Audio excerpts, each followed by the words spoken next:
You are so dumb. You are really, really dumb. What's happening, good people? How y'all doing out there? Y'all know who it is, right? It's Bad Hair Day Key Lolo. Remember we talked about that bad hair day?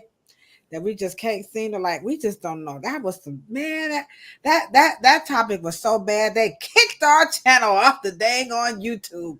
What's happening, good people? It's me, your homegirl. Look, I done forgot my name. It's these damn braces. I don't like this. I'm gonna tell the truth. I'm ready to pop these things off. Let me try it again. Hold on, wait a minute. I know you are. What's up, good people? It's me, your homegirl, Ladosha Wright, who hates her braces, aka Key Lolo, coming to you live and direct from my YouTube room in my bungalow in beautiful Cleveland, Ohio. And you guys know who it is right here, right? There she is. It's the one and only Cheryl Morrow, aka the Hair Oracle. And man, now this podcast tonight, if this don't get you go as a professional, then I don't know what will. Because we talking about 36 episodes in, right here on Planet Pluto Pseudo. By now, you should be, in your mothership or your space age vehicle, wherever you're at, and you're on Planet Pluto Pseudo. Preferably, you are a licensed barber, cosmetologist, nail tech, esthetician, and a hair aficionado, a nail aficionado, or a skincare aficionado, because that is what this particular podcast is all about. It's really geared towards those of us who work in the industry. And Cheryl Morrow, aka the Hair Oracle, always does is keeps it real here on Planet Pluto Pseudo. So if you're coming over here looking for some nonsense and some tomfoolery, then you're going to be on the wrong channel. But if you're looking for some support, or you're like, what's that group that say, all I want from you is understanding? I know Rachel Evans is like, no. Escape. Escape from that song. That's what you guys need to listen to. So if you need some understanding and, just working your way through your career, maybe you're a new student and I don't have nobody to talk to. It's nothing on YouTube. It's nothing on Google. TikTok is just, if you're not dancing or eating or ASMR in your hair, then nobody wants to. It's okay. This channel is definitely for the hair nerds, so that's really what it's all about. We got LB is in the chat, like, where everybody at? Now remember, Luana, we don't, if it's just us, you know what I'm saying, but they gonna come on in. They gonna come on in. That's what it's all about. We got, look at Cheryl, she like, LB is in the chat. LB is in the chat. So you good. Now remember, this is what we do here. It's not about, a million. Some people have like 1 million followers and they say like only like 2 people watch them. So you're not alone. Yeah. So we're not here for that. But anywho, so we're 36 episodes in, and we're going to be talking about how much should we charge? Can we charge? How do we increase the prices? And this particular topic is really, really important because when you're not making any money or you're feeling like you're not going to make enough money, then you become stressed. May is technically Mental Health Awareness Month.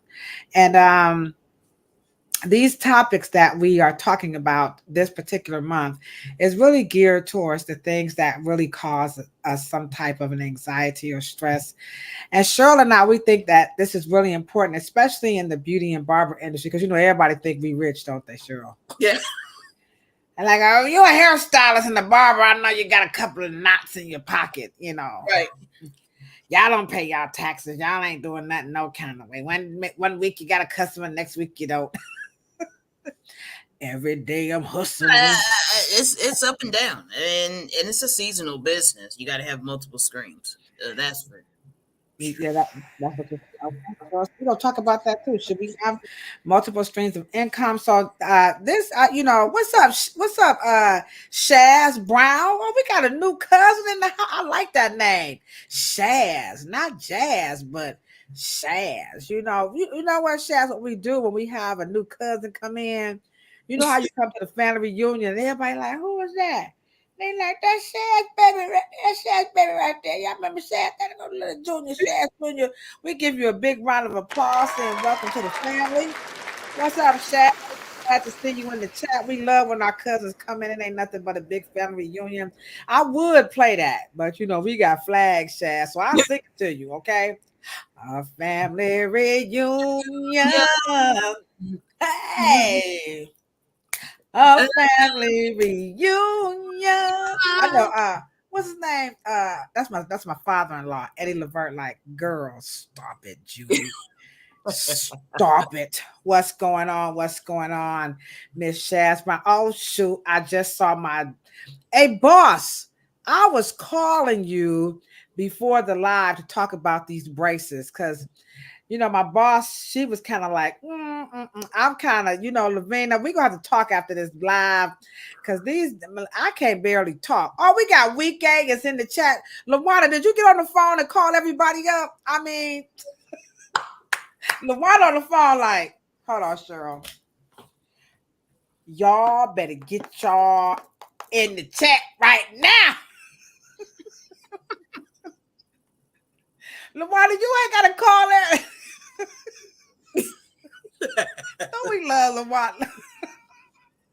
The water like, ain't nobody in the chat. Hold on, wait a minute. Hold up. Wait a minute. This is LB in the chat. Y'all know me, okay? What's happening, everybody? Again, we are on our 34th episode. Did I say 36, right? Let me look it up. I'm telling you, sure, I'm stressing today. Can't sure, like all I know, we got some episodes and we gotta count them down because some people be like, well, which episode is it? We are 36 episodes in right here on Planet Pluto Pseudo. And in case you're just wondering, why y'all got y'all go live like 3 times a week. Yeah. Girl, they probably went, why are we going live 3 times a week? Because they need it. We got to keep the conversation fresh. We got to talk about what we doing, what we not doing. But why did you want to do the professional? Because first we had the dumbest shit that people don't say about that people say about black hair. Now, Chris and I was talking about some real dumb shit that we was hearing. Mess today was a doozy of a day at the hair salon, and it was just like, man, anywho. So that's how I got started with the dumbest shit, right? And then Cheryl, one day, I don't know what happened, but you was like, we need to talk about this professional side. So Right. What is it about the professional world that you feel like we need a content on professional, just for the professionals? Well, and the hair aficionados. Yeah, well, and just beauty professionals, whoever, enthusiasts, whoever. And I think that we need a place for some privacy. Because they, Because this is what's my cup. If you look at my cup, if you are a cosmetologist, maybe you're a nail tech, a barber, a hair aficionado, then this cup's for you. Look at that cup, Cheryl. Oh, there it is. That's where it is. Because we're just freaking fabulous up in here. But we're gonna have a wonderful mature discussion about how much to charge, how do you begin to price your business, how do you raise the prices, deposits, no show fees, returns, how much should you be paying? Maybe you're a hair aficionado and you're like, I don't really mind paying for the services, but I'm having a hard time understanding where is the value. Because I'm seeing a lot of stuff on social media where people are definitely complaining about, how much we're charging. And like, it's what they say, it's not vibing, or in the Met world, it's not giving, you know. And so they feel like, you know, one person posted that a barber will pop up a ring light and put on some black, you know, gloves, and now all of a sudden he want to charge, or she wants to charge $100. I'm like, dang, you know, y'all they just out here going ham on the industry. Now before, you know, in the beauty industry, we kind of would, it would just kind of go through the grapevine about what people thought about the industry, which, you know, to thy own self be true, right? You know where it's slacking and lacking.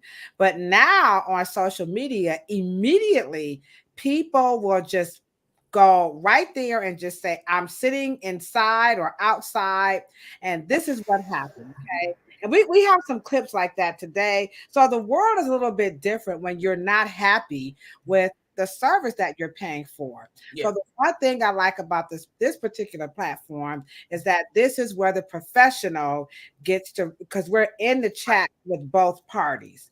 So customer and this particular platform can be like, you know, I don't think you guys are worth it or whatever. So tonight's, you know, 36th episode is going to be, you know, really, really deep because, you know, like you said, this is one of the reasons why we need to have this platform, because it's just a little out of control with what's happening in the barber and beauty industry. You know, right, Cheryl? Is that?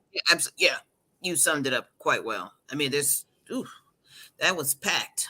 You know, that's a lot. That's a lot of components. Yeah. So we're gonna try to, you know, kind of work through them like we do. And so, but before we do that, you know, we got to get real, right? So you guys are gonna love these short and the reels. Now, I sometimes I can get the reels to match the topic, and sometimes I can't. But anytime you're talking about money, right? You know what I'm saying? You know, you can find some reels about money with no problem. I also forgot to point out that our book of the month is Heal Your Body. And this is by Louise Hay. And I'm telling you right now, we already talked about these books that you must have. If you are a beauty or barber professional, this is a book you need to have this either at your station or on your bookshelves in your salon. Imperial leather, if you want to kick the ballistics, I'm telling you, I mean, for real, especially if you're a woman, or you identify as a woman, or you just down with the sisters, you know what I'm saying? Or you really want to look into that brother, that manhood. Imperial leather, it's an intelligent read, though. Don't try to think you're going to rush right through it. It's not going to happen.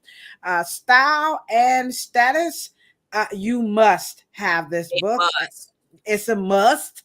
Okay, that for sure. And then last but not least, Styling Jim Crow. Cheryl beat me to the punch.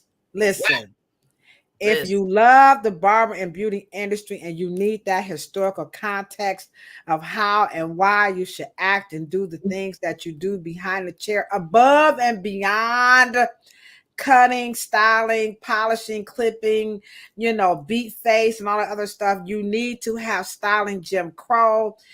It really gives credibility to why Cheryl and I are here.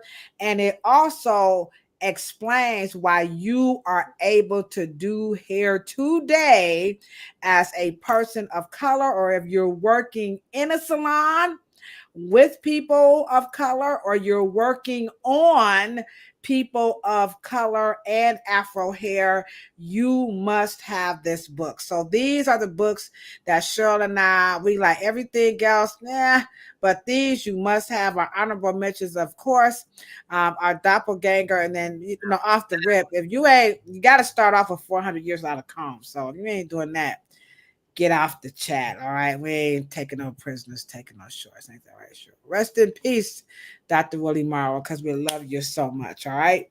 Okay. So let's get real. Here we go. The topic today is all about how much to charge, how to raise your prices, so on and so forth. So what we're going to do now is we're going to get real with the tip, because that's something that cosmetologists and barbers in the beauty industry, you know, it's a big thing. Should you tip Who to tip? Should you tip the owner? You know, everybody wants to know about tips, right? So Mm. here we go. A real tip. Here we go. A real tip. But that appointment that AJ says should have taken 3 or 4 hours took almost 10 hours. So that's when AJ told the braider that she wasn't satisfied with the service and wouldn't be tipping. And then that just made her like go off the deep end. She didn't like that at all.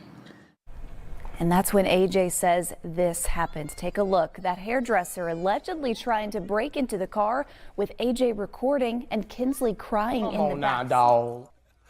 Come on, man. Let's get it started. Woo! Let's get it started in here. Man, Cheryl. Wow. We gonna beat the client up because they ain't give us a tip. And I just want to say I'm a big girl, right? And she making big girls look real bad. And I don't really appreciate that. First of all, put a Spanx on, put a real bra on with some underwire. I digress. What's the thing with the tip? I mean, I'm sure she didn't have it. And what do you have any guidelines or recommendations?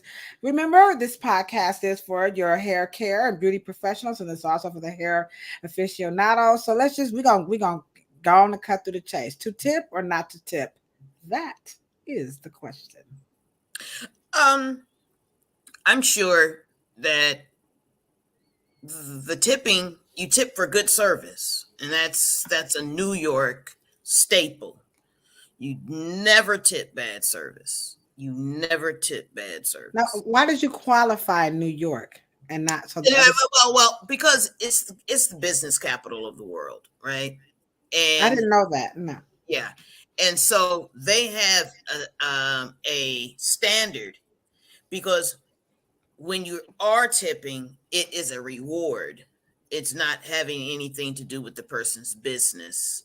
And so they didn't get into anything about tipping. I don't know why she got so upset about, even to the point where she followed her outside with the tip. I have seen hairstylists become very upset. Let me tell you something. Any hairstylists in the chat? Come on now. This is Planet Pluto Pseudo. So let's not be pseudo about how some people can be in our industry when they do not get a tip. I worked in a hair salon where if you gave them a tip that was $10 and under, they had a bag that they would just put that in, and they would be like, give that to the newbies.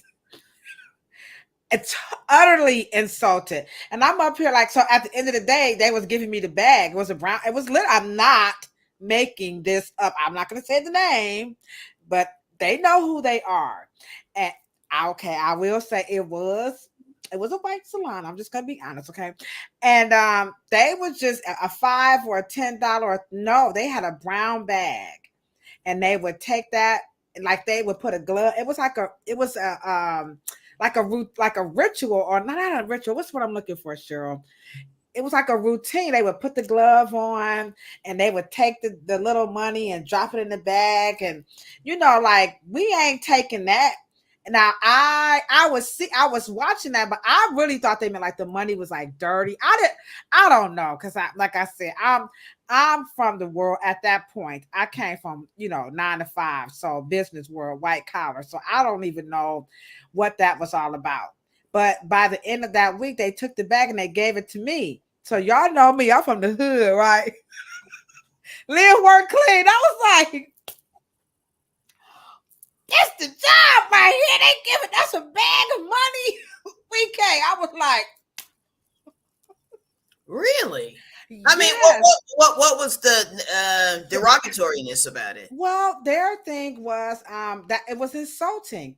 And so when I got the bag, I was like, Dad, that's a lot of money in there. So I was all excited. So the assistant was like, you don't want that money. And I was like, well, why y'all give it to me? And they was like, well, that's the insult money. And I was like, insult money? And they was like, yes. And I was just like, Okay, so if someone didn't take the insult money, who got the insult money? well, y'all know me. I'm from New York. I was like, girl, I ain't thinking about y'all. Thank you. I'm spending this money. How does insult and money fit into the same They did not want, they literally would not accept a $5 or $10 tip. I have heard cosmetologists even be insulted with $5 tips and $3 tips. And sometimes you had elderly people who would leave you like 50 cents and they would be literally like, now what we supposed to do with that? And I'm just like, I was like, Jackie. Wow. Huh. In all of my jobs, or gigs that I've had in New York, was 5, 10, 20, 30, sometimes 50, sometimes 100, but they were rare. I rarely get a tip. I mean, people do tip. Every now and then I'll get a 100. Sometimes I've got a $500 tip or something, but I'm with you. We Live Work Clean said it depends on the service. I know at the end of the day, you charge what you're worth, and you don't have to worry about the tip. So I don't really personally, professionally, we don't encourage it at our hair salon. We just don't push it. We do not. If they check out, we even swipe it before they can even do it because it's But anywho, but you say it's okay to tip. Absolutely. Okay, I don't see anything wrong with. I don't care what it is, but if you get good service, that's what Live Work Clean said. It's all about. That's good. Not about the service. Good service, good customer service, good customer relations. Mm-hmm. That is paying attention, getting them out and in, and really giving them and being very attentive. That's what you tip for. Right. You don't tip for mediocre or bad service. No. Yeah, I don't think you should. I don't think you should push it. I don't think you should get upset if you don't get it. I'm very thankful. Every person, you know what I say? I appreciate your generosity. I really, really do, because they've already paid for the service. You know what I'm saying? So they're going to give you something extra. I'm not about to shun somebody because they gave me $5 or $10. But anyway, absolutely not. Yeah, I don't know about that one. I kept that money, y'all. I was like, give me that bad money. Yeah. It's spent like anybody else. Okay. All right. So here we go. Real braiding prices. Here we go. Real braiding prices. I'm not paying $1,000 for braids, but I'm not paying $1,000, but I'm not paying $1,000 for braids. So I left up out of there. She threatened to call the police. I'm gonna call them then, because it's no police officer that would be paying $1,000 for braids either. For these braids, $1,000? They look beautiful. Mind you, you're charging me $1,000 because of a trend on TikTok, an index card challenge. Dog. Come on, man. That girl like them braids look good. She's like, they do not look good. And you're charging me this much money off of a trend on TikTok.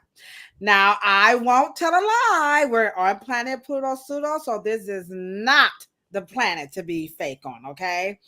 And so we have done people's hair. It rarely happens. I've been in business for 25 years. It rarely happens, but it does happen where people do not feel that the service is worth what they were charged, even though we quote prices before we get started. There has been some occasions where a team member may have forgot to quote a person the price. So how do you handle sticker shock? Sticker shock. Like, $400, $1,000 for some braids. Like you $300 for some color. $75 for a haircut. $30 for a clipper cut. Like some men are not going to the barbershop because they say $30 is way too much to pay a barber for a haircut. One. Two, some guys don't want to pay the barbers for, like, how they just, to get the sides and stuff, like tapered and faded. They don't feel like that's worth, like $30. The shock, right? Sticker shock. Yeah, you're talking about that. Well, I don't know how you forget to quote a price. I'll just be very honest. But you have to pay just like we would go get a bid, or I would get a bid for a roof. I'm getting a bid. I'm fixing my mom's roof now, and things of that nature. You got to get the numbers and the money up front, y'all. Y'all got to get that very clear, and that just goes to show you that you pay for miscommunication. Miscommunication is very expensive, and it's also an open door from aggravation. And that's what it is. Plain and simple. It's your fault. It is. Okay. It is not Well, the customer's fault, because I absolutely know that if I take a bid and I am expecting, to pay for a roof for this amount of money, and then they say, "Oh, no, it's a this and this and this and this and this," and I've signed that, no, well, I mean, there is some communication that I believe that hairstylists has got to talk about money. No one has right. ever taught us how to talk about money. No one has ever Well, taught us how. that is what this particular podcast is all about. How do you talk about money? How do you let a person know how much a service is going to be? When do you let them know? How do you do the math? What if they don't like it? Do you charge a deposit fee? Do you charge a no-show fee? Do you give money back? Guarantee, so these are some wonderful topics. So let's just go ahead on and let's hop right into it. Let's give some super duper shout outs, by the way. Do not forget to hit the thumbs up button. Our virtual host, Miss Sandra E, is not in the chat, but Lawana is doing an excellent job, like greeting everybody. So thank you so much, LB. So big up to my brother, Mo Cheeks is in the house. We got Dewey is in the chat. We got, of course, LB, we got Live, Work, Clean. We got my boss, Lavina, is in the chat. So welcome, I'm sorry, these braces. Shaz Brown is in the chat. That's our cousin. Welcome to the family reunion. And so again, we are on our 36th episode, and Cheryl is going to rock it with us about prices. All right. So Cheryl, we're just going to get right into it. Let's go. Now, typically, this is what I hear when I'm, bringing people on, or I'm out talking to people, doing classes or just networking. You go to places and you meet hairstylists, particularly though when you go to classes. So say we took a color class or a treatment class with hair care products. The question always comes up to the educator. The number one question that comes up, oh, what's up, big brother? My other big brother, Shan, is in the chat. We got Maurice and Sherian. Those are my two big brothers. So Cheryl, so in these classes, soon as they get finished or as they're doing the education, the first thing they want to know is, how much do we charge for this service?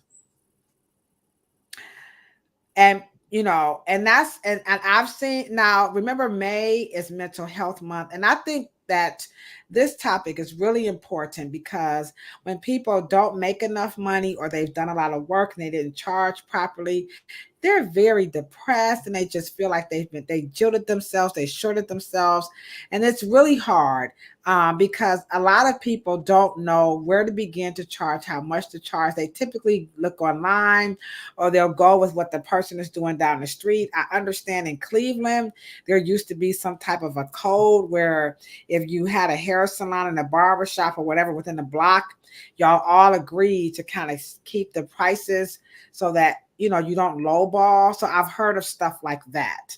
I don't know. I mean, they ain't doing it now, but I have heard older stylists say back in the day, that's what they used to do. Well, that would not make sense today. It would probably make sense then. They were probably using the same quality, or using the same products. Oh, okay. But if my salon was using so much more, let's just say for all intents and purposes, let's just say I have a new concept, right? And I have nothing but soft water. And so additionally, I'm going to be not maybe could be included in the lease, right? Mm-hmm. But I'm putting water softener systems in, right? Right. So that is an extra expense. So that is going to be an extra $10 to $12 every service, right? On that, my washing sets are going to, I'm clean, I'm shampooing with wonderful water, great water, blah, blah, blah, blah, blah. But I'm going to supplement that cost with $12 more added on to services that are heavily, that deal with water, right? Right. So you have to make sure that when you add on a feature that you're going to be marketing, right, to get people to come to in your doors versus someone else's doors, right? So you have to mention that you are a salon that has dechlorinated, special, wonderful, clean water. We don't use fluoride. Oh my God, we lost Ladosha. Um, and when you do that, right, it's very easy to see that you have to obviously charge more, and you can't be comparing when you kind of are sharing prices with salons. I don't think that's ever a great idea, to be honest with you. I don't care about what the other person is doing down the street. Don't in fact, I don't even really kind of discuss it. I have blinders on because of course you guys know I come from a brand world to where I worked in a branded salon, and I think all of you guys should really invest and say I'm the head person, or if you work in your own salon and you have the lease and it's your responsibility to meet the expectations, to meet the cogs, to meet the cost of goods. You're buying the product, you're doing the inventory. It behooves you guys to really think about your brand, okay, and to make sure that that is always in the marketing messages, and that kind of makes your pricing easier, even though I'm going to give you guys some probably pricing formulas. But it is very important that you make sure that you don't look at what everybody else is doing, and that's gonna So, but why do you think that hairstylists are missing? Because you use the word marketing.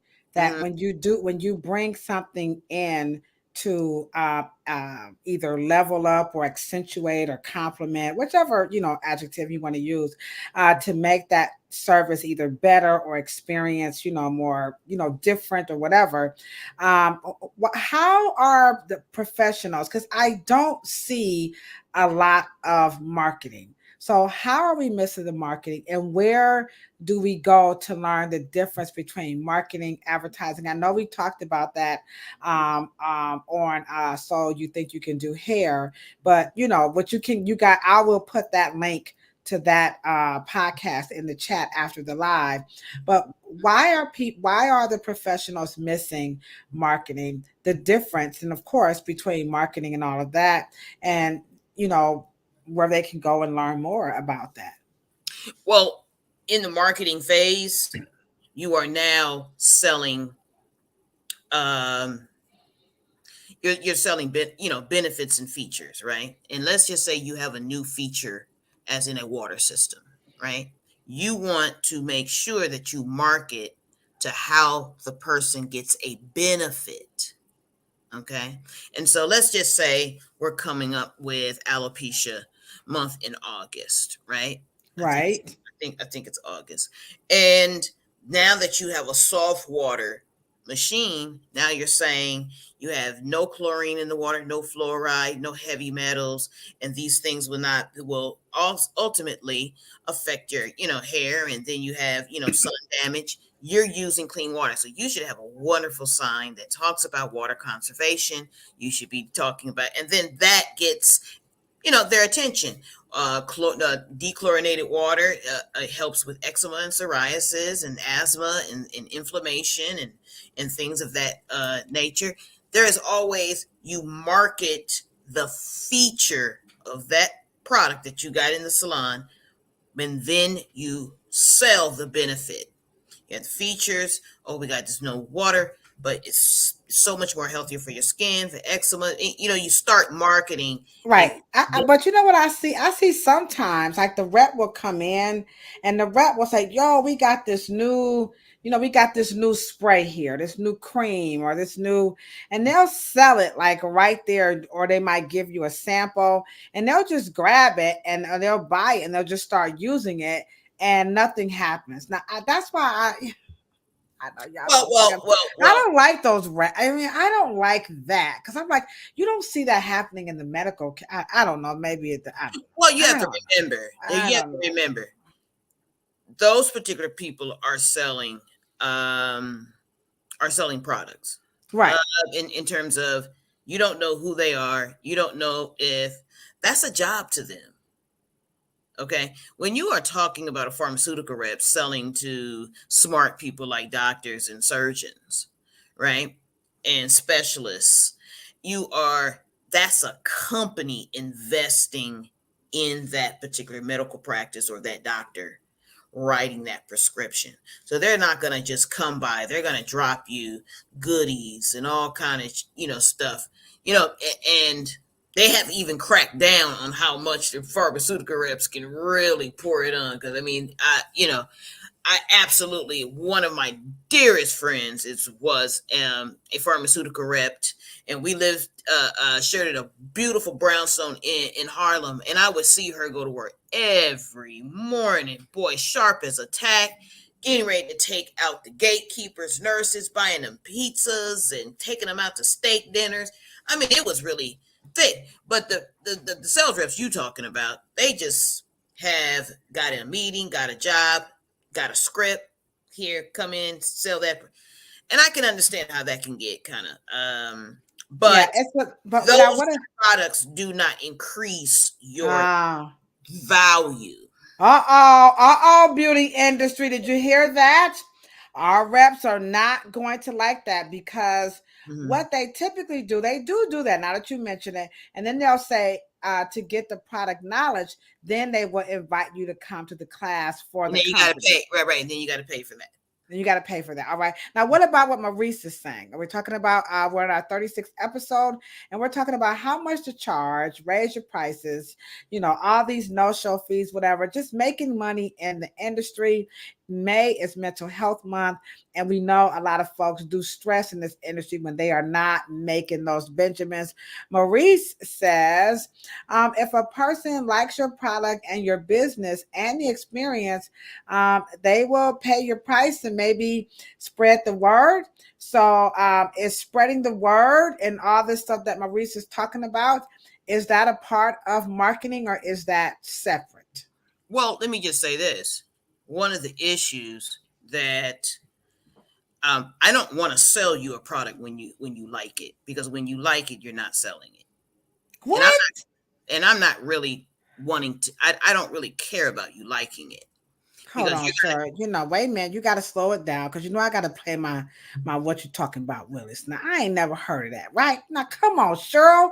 We on Planet Pluto Pseudo. So you got to repeat that. Slow it down so I can play my little clip. Now, you said, say that again, Nana. Let's say if I was a sales from a company and I was representing a company in a new technology, right? Right? I'm saying it here. I wouldn't be saying it to you as I'm walking in trying to sell you.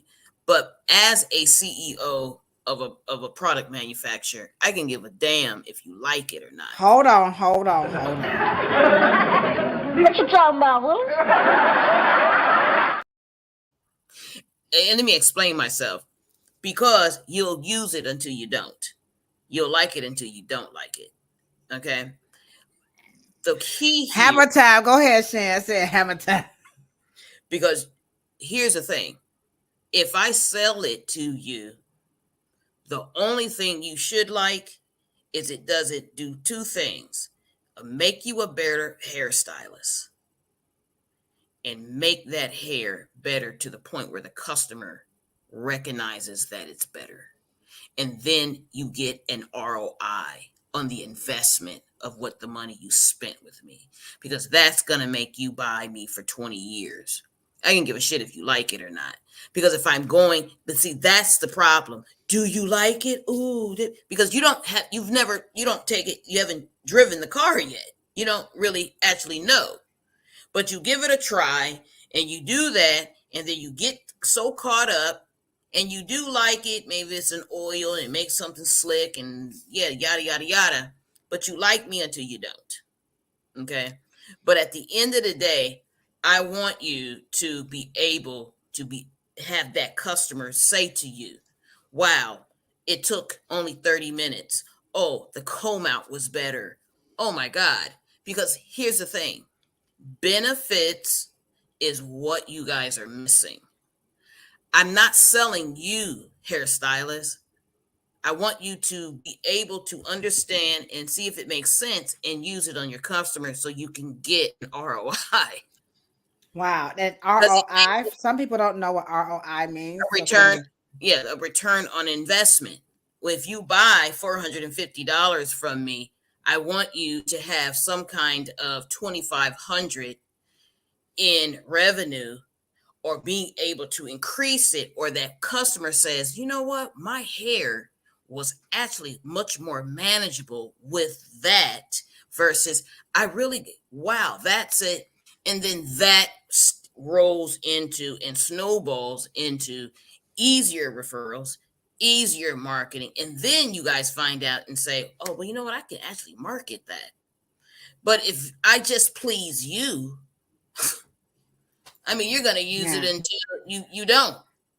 Right. You know? Well, you know what? This is exactly why, you know what? We are hosting the 2024 Afro Hair Science Summit here in the greater Cleveland area. It's coming in the fall. We're working out the particulars now, because what I hear you're saying, well, let me just keep 100. You know, we're letting the companies tell us how to do this stuff, because we're always kind of pushed to ask, like, do you like it? Can you feel the difference? And so, but you're using some new language, like return on the investment. I don't know how many cosmetologists invest, you know what I'm saying, in retail, or, you know, maybe a particular color brand. You know, do they just buy it by the day, or do they stock it? You know, I'm not quite sure. You can tell by their back bar. They got more. Y'all got, you know, product in y'all's back bar like you guys are a beauty supply, because you got talked into this and that and this and that and this and that. In fact, if something ever went wrong, how would you guys find the culprit? How would you know which one that irritated? How would you know which one she didn't like? Because you guys are using so. And my point is, and that is where that investment, because you guys, and the only reason why I'm talking to you like that is because I'm coming from a manufacturer perspective. And let's just say if Maurice, we were to create, you know what I mean, a line for you, and we're in the boardroom. One of the things is that you would already know hairstylists are insatiable. Okay, them liking it, but if it changes their everyday practice, if it changes it makes you a better hairstylist, make you do things in less time and making that hair nice and soft and whatever the case may be, and the customer recognizes it and notices it in their hair, and then you start getting a reputation, and then you start saying, let me peel that out and start marketing that. Okay. Right?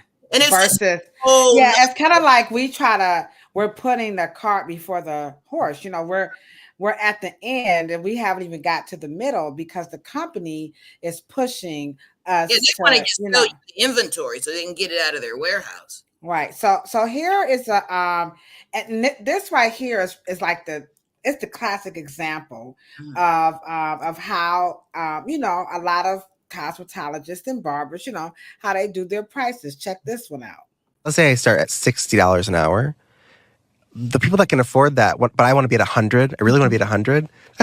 There's a lot of shifts for You're that. going to lose clients every time you raise. It's exactly. natural. But if I just start off at 100, where you start off is what you're signaling. And I learned this from doing a lot of celebrity work or print work. You've learned this too. Mm-hmm. If I charged too I love little. that you said signaling.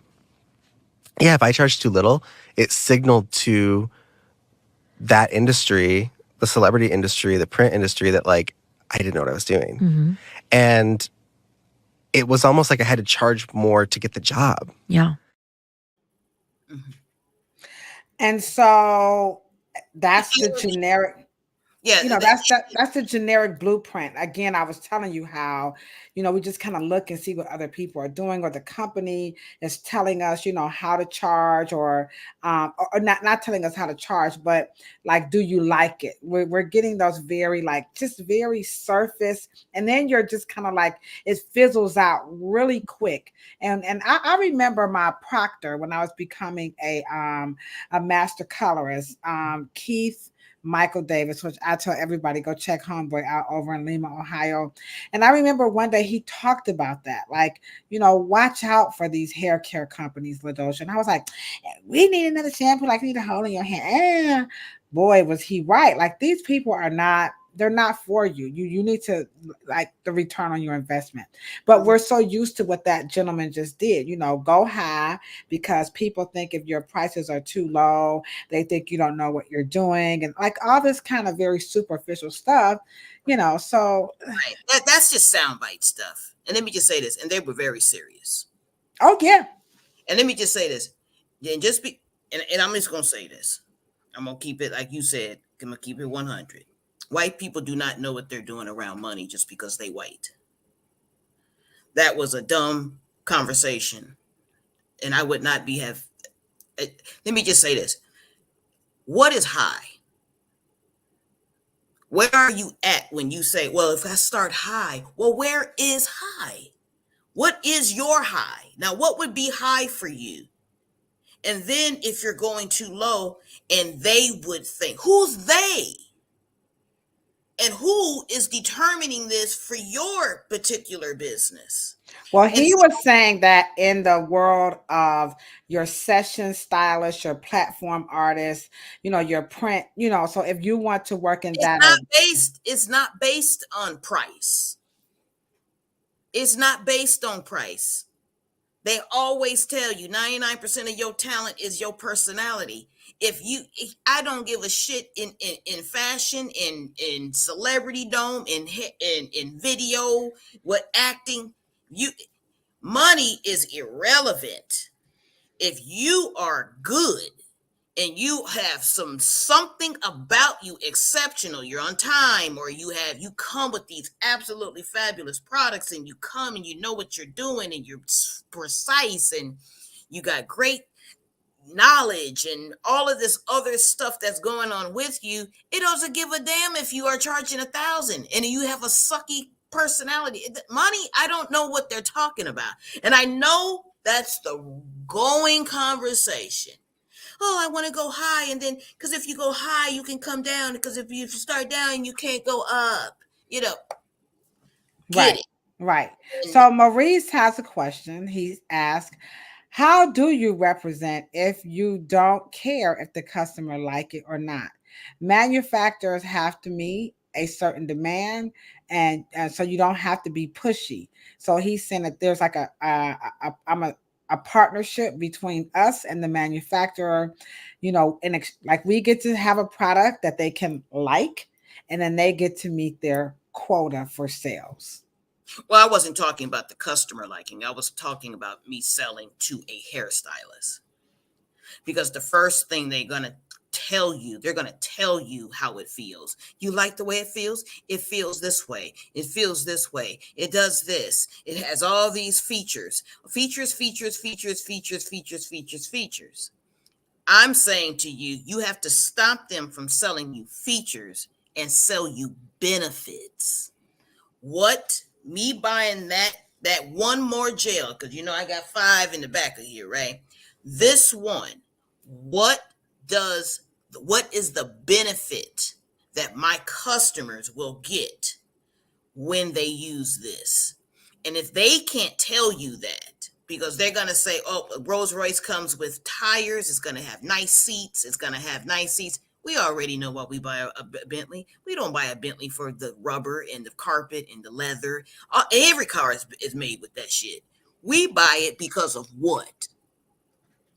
All the intangible, invisible, feel good. You know what I mean? What the customer says. Does it give me what?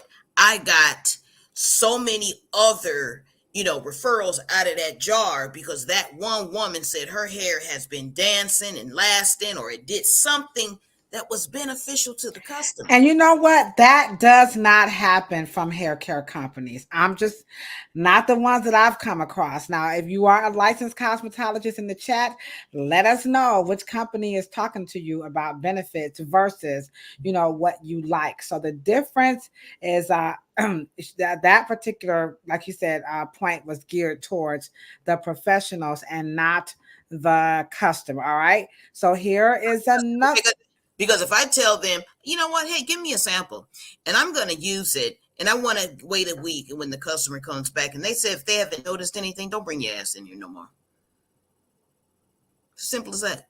Right. Because and that would happen. Like I remember I was like using Matrix at the time. And there was just, Matrix. Oh my God. They had like 1,000, like Matrix, Devoness. Some of these products, their product line is like so large. It's like, oh my God, like where does it end? Like how many conditioners can you guys have? But anywho, they was really pushing these deep conditioners. And I just remember, like I said, when I was in college, it was like hair and skin is hydrophobic, blah, blah, blah, blah, blah. So I buy the deep conditioner and nobody was liking it. Like we would do the deep conditioner. We would ask, well, how does your hair feel? Like we would tell them the benefits and all that. Oh, it's going to help protect your color, blah, blah, blah, blah, blah. And, your hair is going to feel nice. And then it would be like. And let me just be honest. You should basically know after you take it through your, RDT test, right?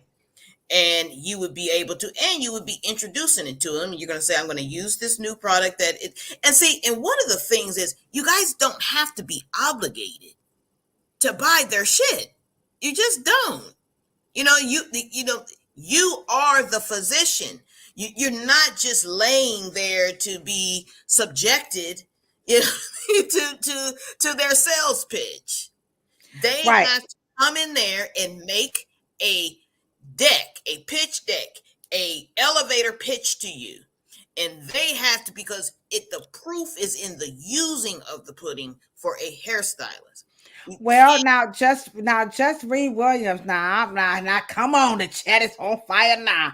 Here we go. Why purchase a product to pass it on to your customers if you, meaning us, the cosmetologist or barber, technician, we don't know the benefits and whether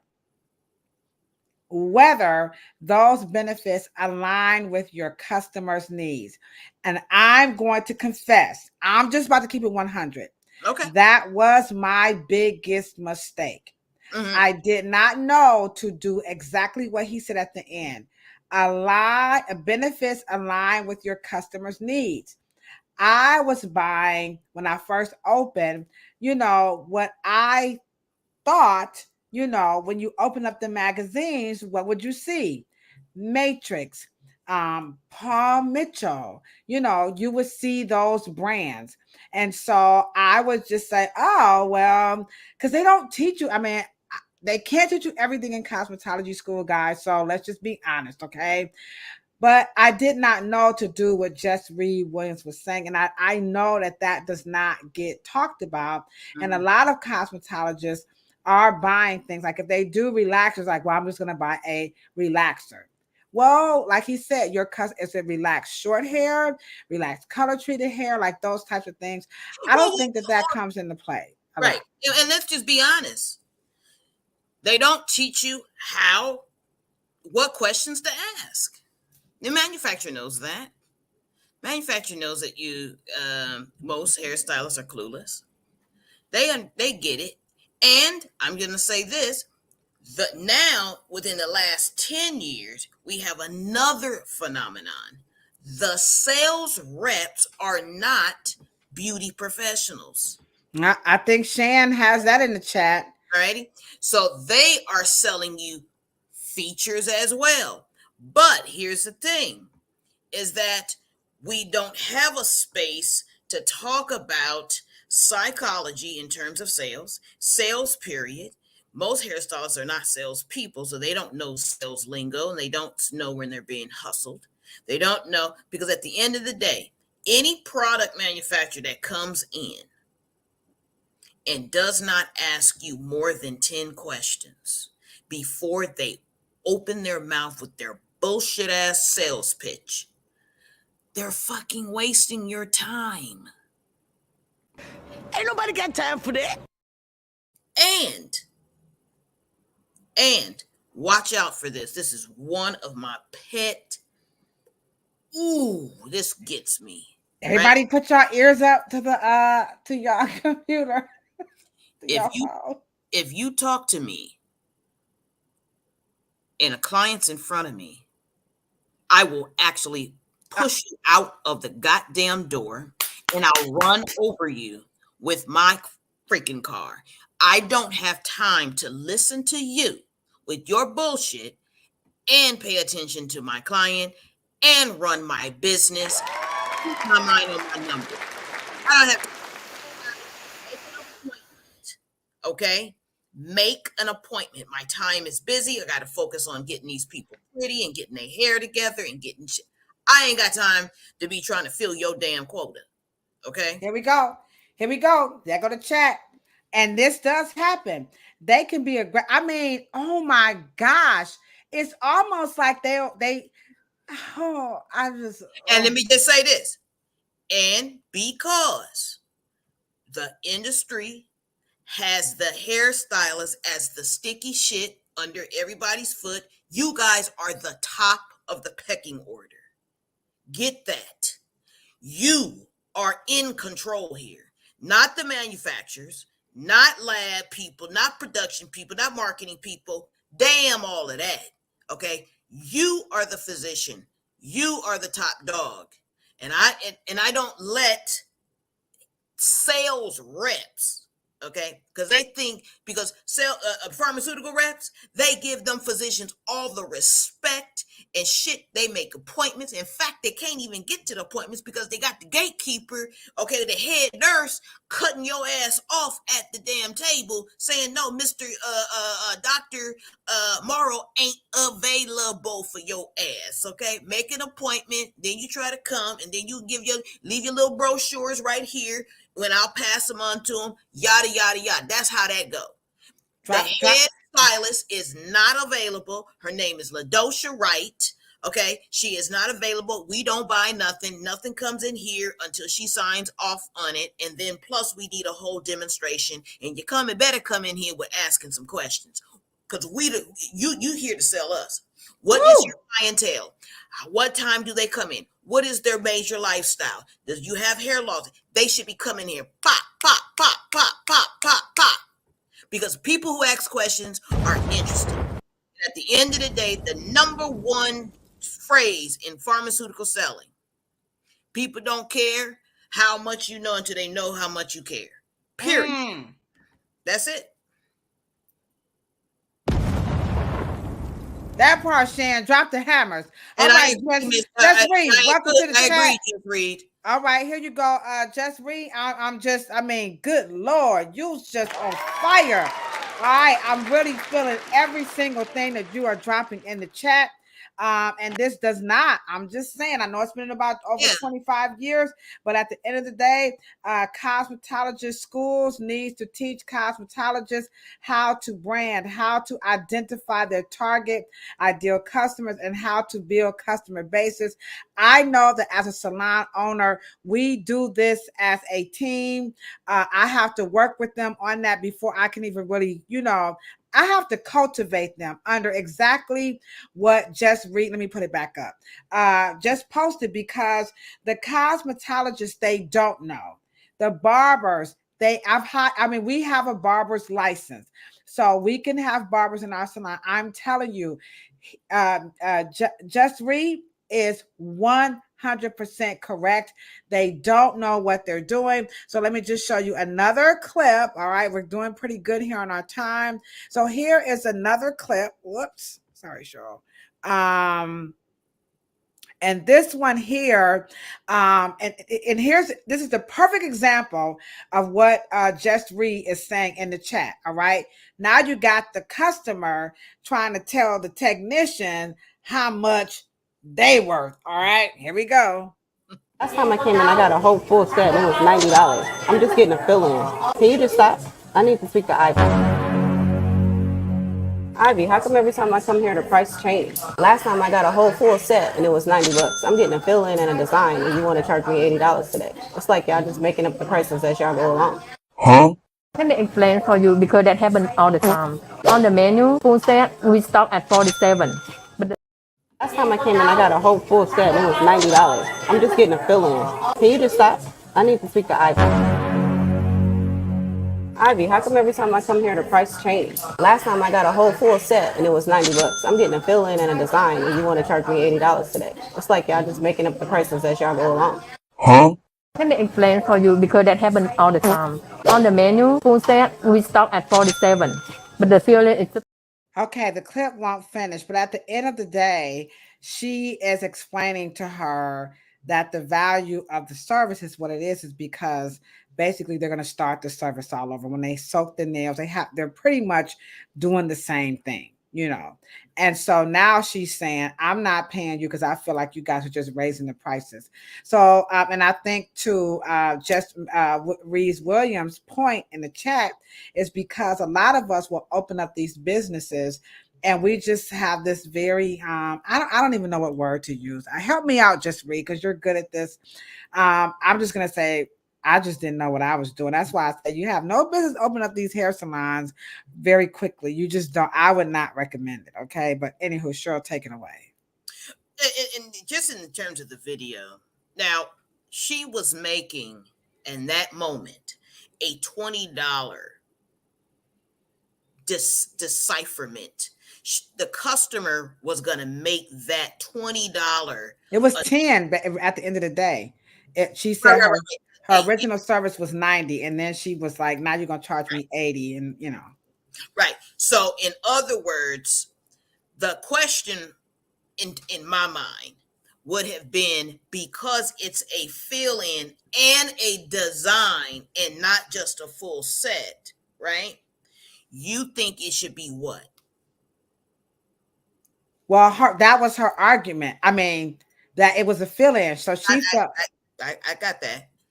My question is, at that point, she says, I am going to go through this with you over again because this happens all the time. So she's complained about that all the time, or maybe a number of times, right? The point here is that my question would have been to that customer. You're saying the value of a design and a design and a filling, yeah, right? That they got to use the same amount of material, they got to do the same amount of nail polish, they got to use the same amount of. She wanted half off in her mind. She wanted to pay only $50. That's what she was saying. And my point here is that when you are not, let me just say this. When she said stop,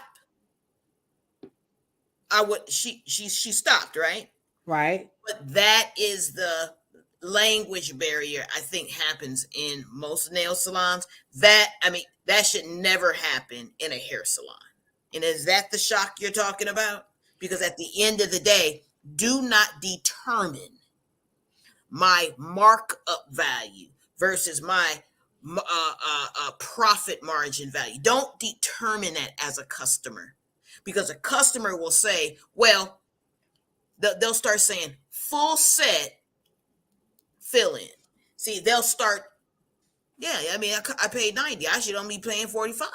Right, right. Well, I think what Just Re is saying, is that we don't know that much, and that we need to have that business consultant, if nothing but to play out these scenarios, so that, because I think a lot of times we think we're going to maybe attract people like our families and our coworkers. We don't realize you may get a foreigner, somebody who can't hear, someone who can't see, someone who doesn't even speak English, because it's a business. It's not personal. You know what I'm saying? And so I don't think a lot of us get that business side of it. And so we become stressed. And then you start to say things like, you hear this, my back hurt, my feet hurt, people are complaining. And this is why this book, Heal Your Body, is really, really good. And again, now this one, I call it a school of thought. Cheryl says there's definitely some validity when you have that stinking thinking. And how the book goes is on one side, she has like the problem, and then you move over, she has the stinking thinking. And when you get to the end, she has the affirmation. So when you look at back problems, most people are going to complain, what? It's my lower back. And lower back represents what? Fear of money, lack of financial support. So now we're starting to see the mental health is starting to rear its due process. It's starting to manifest. Okay. Because you're embodying it so much that your body, because they always say the mind is the body's environment. So the body doesn't know what environment it's in until you put it in the environment of your mind. Ooh, that's powerful. That is Louise Hay's, because of course, if you are fearful, then your body is going to create and it's going to talk to what you call your sympathetic system, or your parasympathetic and your sympathetic nervous system. And that is that fight or flight, tension and anxiety and all the tight. And then you get it in here because you're styling, you're doing this all day, you're doing all of that. And then it gets into your shoulder blades with all the braiding and the locking, and then the lower back because you're standing up there for 2 or 3. And now and then you talk about your feet are hurting, like, oh, I have bunions. And what does bunions represent? Okay. Lack of joy, meeting the experience of life. Yep. Lack of joy in meeting the experience of life. So now you're starting to see that the symptoms that you're having, the ailments in your body, they are actually all in tandem. Your fear that you don't have enough money, you're not making enough money, your back hurt. You got bunions. Well, guess what? There's that fear again. You're lacking the joy. So you're saying that the mind is, say that again, Cheryl. The mind is the body's environment. The mind is the body's environment. So this is why I say you need to keep the Louise Hay book at your station. We do, because a lot of times what people are experiencing in their physical ailments, it's in their minds. I don't even try to argue with people. I'll just pass them this book and their eyes will bulge out. And this is part of our job, as cosmetologists. We'll do one more clip, sure, before we wrap this up. And we appreciate you guys. Before we do this last clip, sure, show them how they can go ahead on and, hit that thumbs up button. We need you guys' help, all right? Lawana is in the chat doing a really good job. Thank you so much, Lawana. Mwah. All right, Cheryl, show them how to hit that thumbs up button. Here we go. Pampa me on, pampa me on.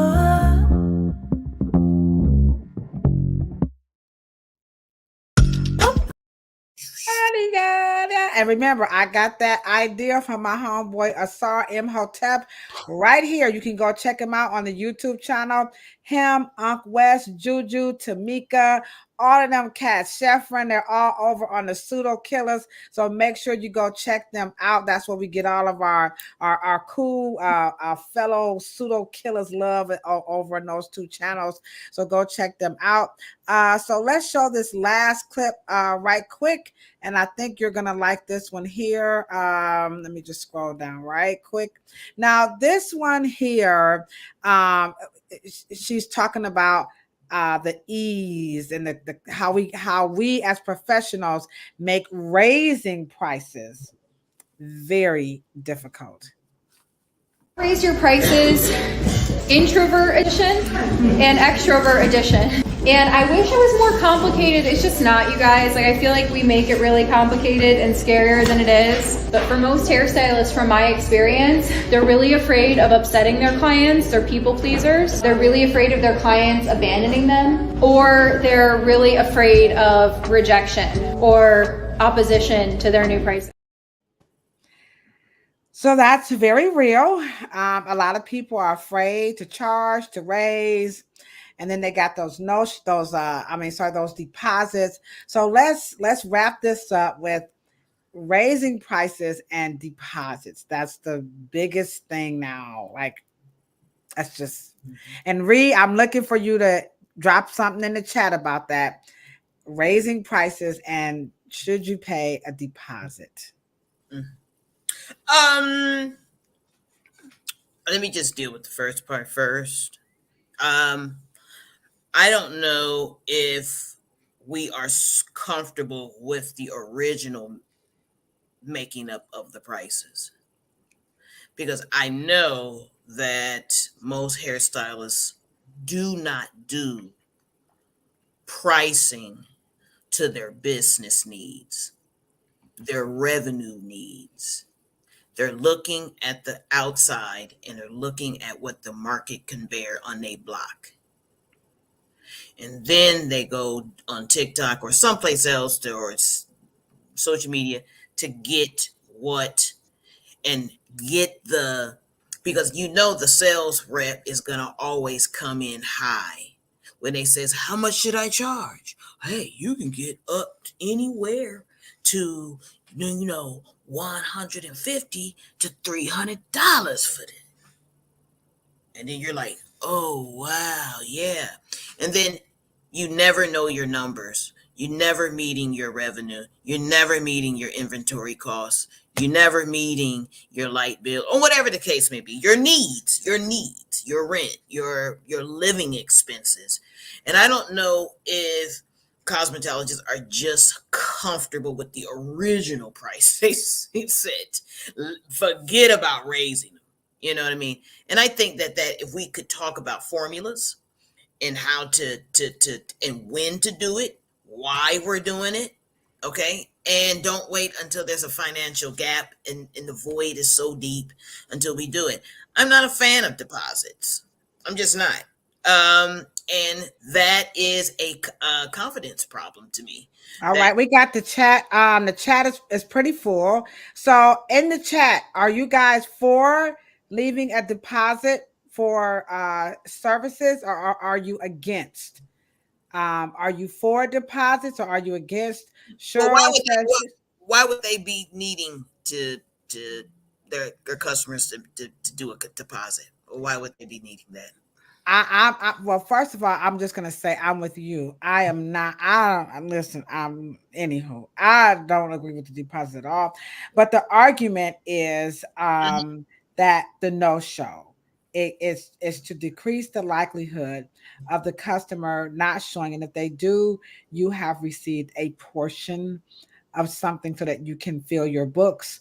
My argument is, who in the hell is making an appointment and not showing up? I mean, I know people cancel, but I don't know. I think Jess Reed is onto something when she talks about, you got to know how to run your business. I don't know. Maybe I'm in the ivory tower. I don't know. Why don't you invest in a nice text system and text and remind them? That's what Shan, can you please speak to that right quick? Can you drop something in the chat? I mean, it's a simple my chiropractor does it. My chiropractor does it. Everybody does it. And I always text people and look at my books and say, and they so appreciate it. Yeah. And that's always, and get you guys an extra phone, get you a text and have it already mapped out. Okay. And it's a text system and or an app, and you just put all your database in there and they will give you just a reminder of appointment reminder, blah, blah, blah, blah, blah. Now, I know why you actually do want a deposit. Because deposit is lack of something. What is it lack of? I don't know. Okay, chat. We have some good answers. Right quick. She says the deposits are a lack of something, and she wants to know what it is. So I don't have I'll just say it. I'll just play the music.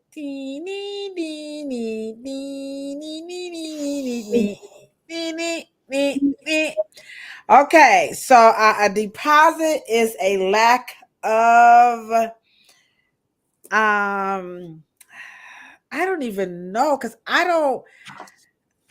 don't understand. Cher said he's kind of wishy-washy on it. I don't know. Okay, she says it's a lack of trust. All right, so we got one. Okay, so Live Work Clean says it's a lack of trust. Let's see right here. Wike said this is a new salon I was setting an appointment with, so she didn't set the appointment. Okay. Oh, okay. Lack of confidence. Okay. A lack of confidence. I want to say fear. I think they're. I think maybe it's fear. I don't get the rationale. I understand why they are charging, but my thing is, and I don't know how to say it, but who is making an appointment? Like they just calling and playing on your phone and like, I'm gonna make an appointment. You have a whole business where people are not showing up. Then to me, that says something about you, but I could be wrong. Okay. So this is how it goes. Morrow Salon, how can I help you? Hey, yeah, okay. Oh, well, what is your name? Okay, blase, blase, blase. Okay. Would you like to talk to Miss Morrow? Sure. I want to make an appointment, but I have a couple of questions. So sure, no problem. Click. Hold. Hello. Yes, ma'am. How are you? Wonderful. Okay, you knew it your first time you've been here. It is lack of relationing. We don't relation. And I did not hook that person. I hooked them with my knowledge and my questions of them. I'm concerned. Okay. I'm going to get your information and I'm going to remind you and I'm going to give you a reminder. And we have some wonderful things. It sounds interesting. I can't wait to meet you. And you heard so much about me. Oh, thank you. All right. Come on in. And I can't wait to meet you. I'm looking forward to it. All right. I relationed. Okay. I'm not worried about her giving me a deposit because you know why? Let me give you a big round of applause for that one. Because that's what we do at the hair. I didn't even really realize that, but we actually do. We do it. Shan is like the man on the phone. I mean, we have a waiting list of people waiting. Deposit. And let me just say this: a deposit is a hustle. A deposit is a hustle. A deposit is a hustle. Deposit says I'm going to hook you I'm going to hook you in. So it's like people, it's the same thing that people do with bids. So they think if you get a deposit, that way that will buy them time or that'll buy them some kind of leverage. It'll guarantee. I'm telling you right now, you didn't sell them. You didn't pour it on. You didn't make them comfortable. If they forgot about your ass, if they forgot about y'all asses, they forgot the money. People don't care if they don't feel comfortable. Like they're gonna, and they're not gonna ask for their money back. They just won't come back. They just won't come back.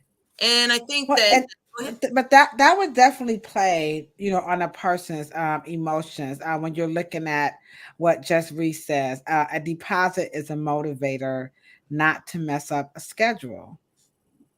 I think it's going to give that stylist a false sense of. I'm just walking it through because we see it. We see it in our salon. We see people, they tell us these things. We've had some stylists wanting to try a deposit and a stylist predictive income. You really cannot buy too much by way of service today without a deposit. And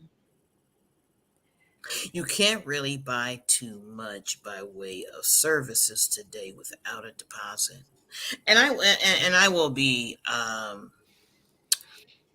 retired. I retired. I managed to retire in the most busiest, most competitive city in the country. Deposits. I'm not gonna say yay or nay, but what I will say, a deposit is the outcome of just bad customer service. Plain and simple. I don't care what it or what is. I am never going to put a deposit on a chiropractor. I'm never going to put a deposit on going in there to get my teeth done. I am never going to do that. I'm not putting a deposit to go eat at a restaurant. I'm not. Because let me just say this, guys. Anybody, any client that you have ever taken a deposit from, have they been your bread and butter? And how many times have they come back?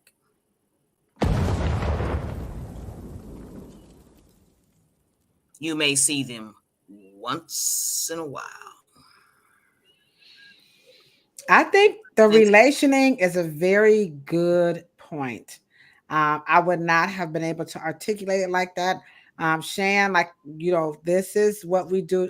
Miss B, who's the instructor over at Shaw High School, has called that the art of wooing. And she actually set me down and gave me a one-on-one lesson about the art of wooing.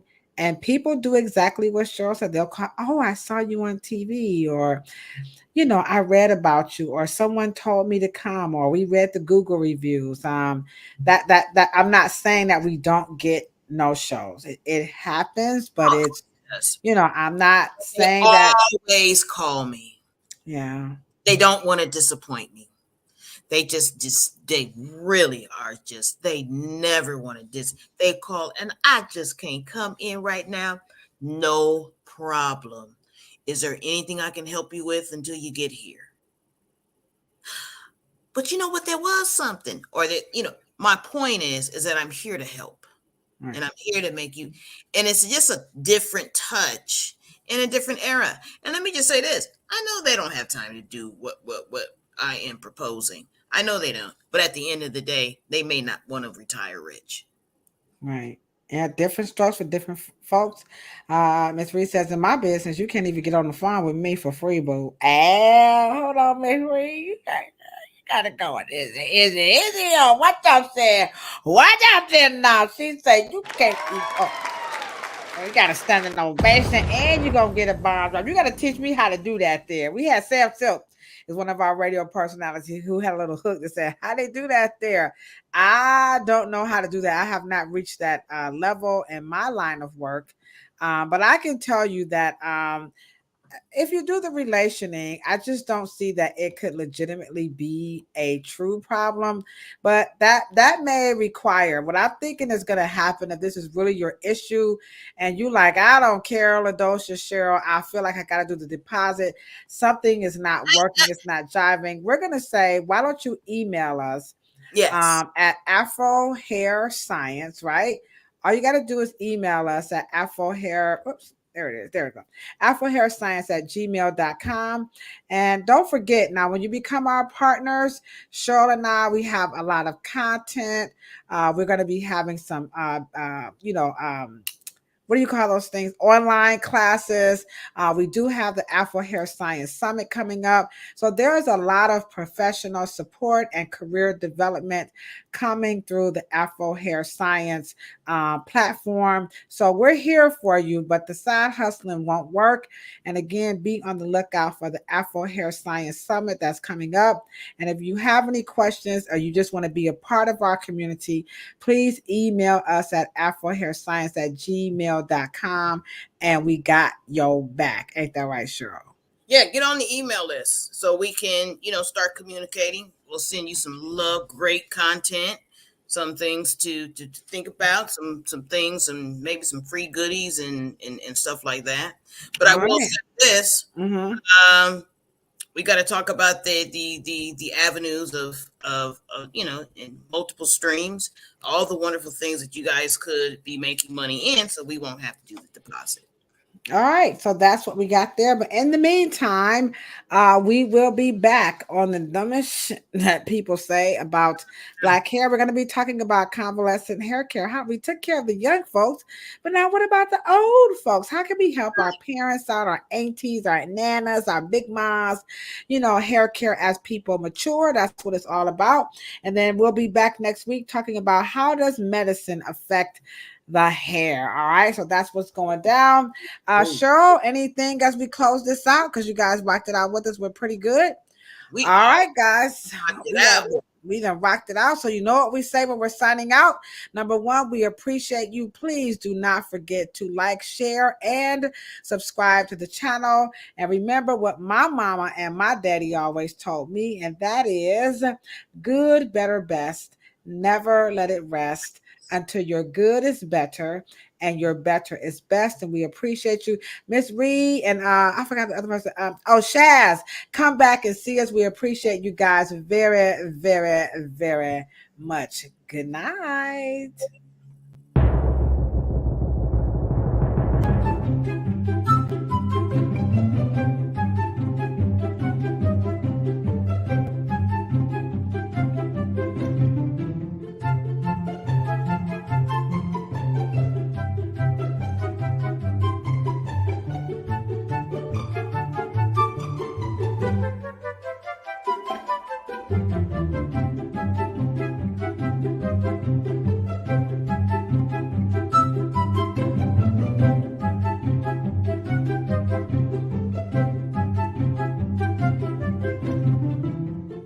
You are so dumb. You are really dumb.